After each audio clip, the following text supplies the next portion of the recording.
आज की कहानी का नाम है बरकत। दिव्या, तुमसे कितनी बार कहा है बेटा, पहली 2 रोटियां गाय के लिए बना दिया करो, चाहे छोटी छोटी ही सही, और उस पर घर में जो बना हो दाल चावल सब्जी आधा आधा चम्मच निकाल दिया करो। बरसों से चली आ रही परंपरा ऐसे छोड़ते नहीं बेटा। और फिर हमारे घर के सामने से काफी गाय भी तो गुजरती हैं। भगवान की दया से हमें किसी बात की कमी भी नहीं है।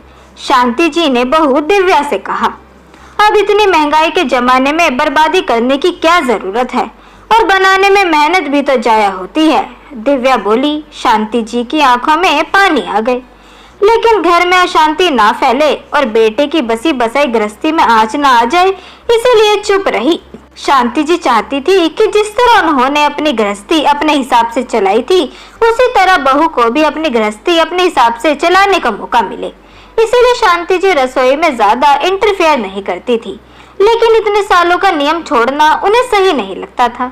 शांति जी के पति हरिशंकर जी का कपड़ों का कारोबार था, जो भगवान की दया से खूब अच्छा चलता था।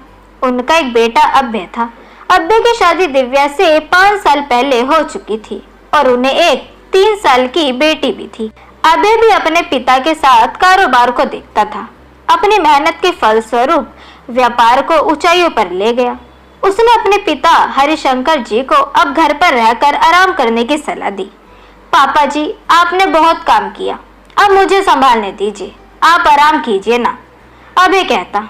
हरिशंकर जी समय बिताने के लिहाज से सुबह शाम घंटे 2 घंटे के लिए दुकान आ जाते। जब से दिव्या ने रसोई और उसके पति अभय ने कारोबार की बागडोर संभाली, तब से दिव्या के तेवर बदल गए थे। अपने आप को सर्वोपरि समझने लगी थी। शांति जी घर की कलेश ना चाहती थी, इसलिए घर गृहस्थी की बातों से पति और बेटे को दूर ही रखती थी। कुछ समय से शांति जी के घुटनों का दर्द काफी बढ़ गया था और पैरों में भी सूजन रहने लगी थी। इसीलिए कभी कभी सुबह भगवान की आरती हरिशंकर जी कर लेते थे। ये क्या शांति, दिया बत्ती में तो घी नहीं है, कम डाला है क्या?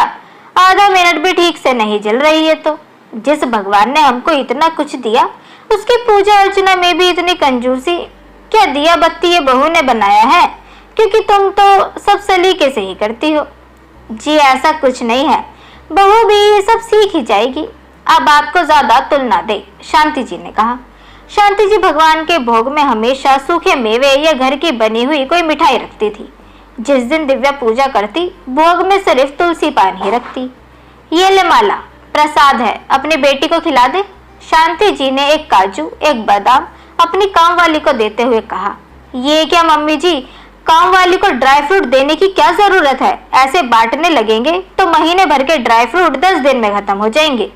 दिव्या गुस्से से शांति जी से बोली। ये सुनकर शांति जी कुछ नहीं बोल पाई। सोचती भगवान तो बस भाव देखते हैं और बात का बतंगड़ ना बन जाए, ये सोचकर चुप रह गई। एक दिन शांति जी ने खीर बनाई। बहू सबके लिए खाना परोस रही थी। उसने रोटी और अचार काम वाली के लिए निकाल दिया था।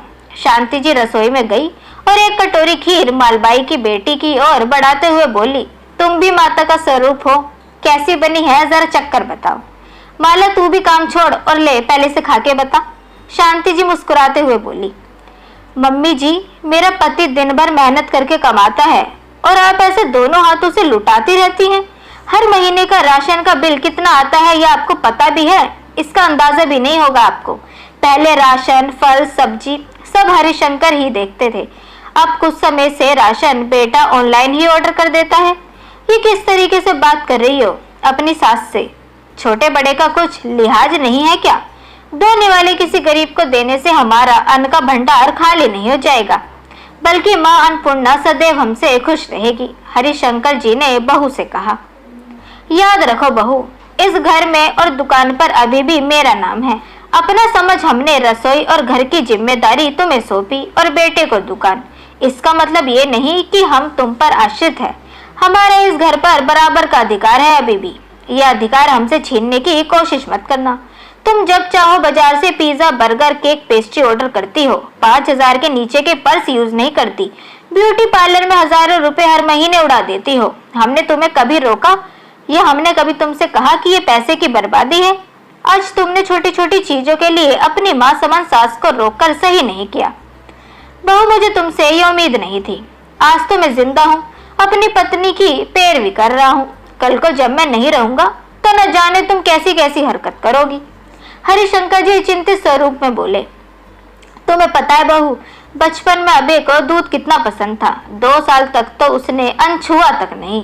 अपने लाडले राजा बेटा के लिए तुम्हारी सास ने अपने सोने की चूड़ी बेचकर गाय खरीदी थी, ताकि बेटे को गाय का अशुद्ध दूध मिल सके, और जरूरत के समय आसपास के लोगों को भी वो मुफ्त में दूध दिया करती थी। आज तुमको उसको 1 कटोरी खीर किसी को देना आखरा हो रहा है। बहू, अन्नपूर्णा देवी की कृपा से हमारा अन्न का भंडार सदा भरा रहता है, तो गरीब जरूरतमंद लोगों को देने में दिल छोटा क्यों करती हो? इससे हमारी बरकत ही होगी।